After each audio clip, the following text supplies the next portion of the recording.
We all know that divorce can be very painful for everyone in the family, but our next guest says you can actually turn that around and leave a positive, lasting impact on you and your children. She's the author of The Good Karma Divorce. Avoid litigation, turn negative emotions into positive actions, and get on with the rest of your life. Welcome, Judge Michele Lowrance. Rhymes with romance. Thank you. Nice to see you. Nice to be here. Nice to be here. I take it you presided over some divorce hearings that were not so. Hundreds and hundreds and hundreds of them. And you say we should approach it mindfully. What do you mean by that?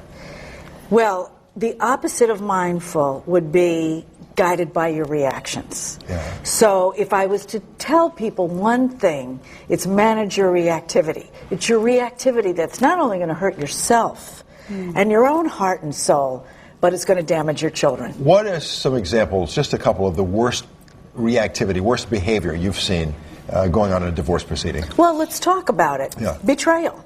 Yeah. When there's a betrayal in my courtroom, people feel justified in behaving in full-fledged anger. It's ripe, it's exuberant, and guess what? Justified in a lot of times.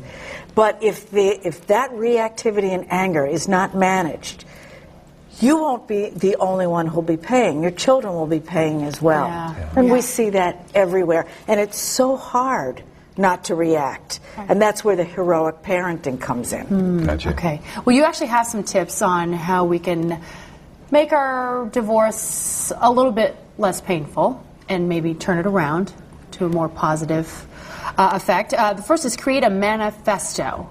What do you mean by that? A manifesto is a written document where you put down your goals for your children, and how you want your children to view you, and who you want to be going through this divorce. If you don't put it on paper, you're not going to remember it when you're in your reactivity mode, and it doesn't really matter what your goals are. So it is your roadmap, it's your chart. Okay, you just have that for your own personal viewing, to a reminder. Yes, it's for your own personal viewing. Okay. Now, how do we harness those negative emotions? I know that's one of your main pieces of advice, but how do you get control of them when you could feel angry, hurt, betrayed, all those things? Anger is very natural. And not only is it natural, but we sort of like it, because it sort of feels like a powerful emotion. And with anger, we can be emotional, we can get things done, we can do follow through. But it's the most damaging emotion. Not just to your physical being and high blood pressure and stroke and heart attack, but it's damaging because it's weakening. And it's disempowering because you have to keep more damage. You have to keep more anger just to keep that level up. Yeah. How can we prevent collateral damage? To children? Yeah. Nothing short of heroic parenting will do.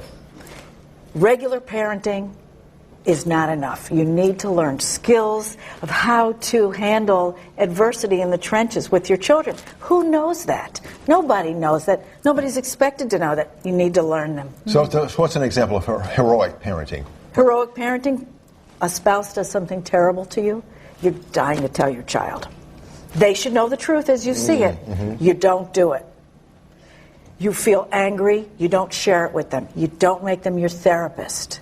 You don't malign the other parent. The minute you do that, half of them they believe is no good. They take it all so personally. And you give them the speech, the talk about why you're divorcing, and why it is not their fault. Children think everything in life they are to blame for. You've got to keep them in that safety zone, protected. Over. Right. Exactly. Even adult children, not just young children, right? As it turns out, even the adult children struggle a lot. And they need to be talked to. And they need to process it every year commensurate with their chronology.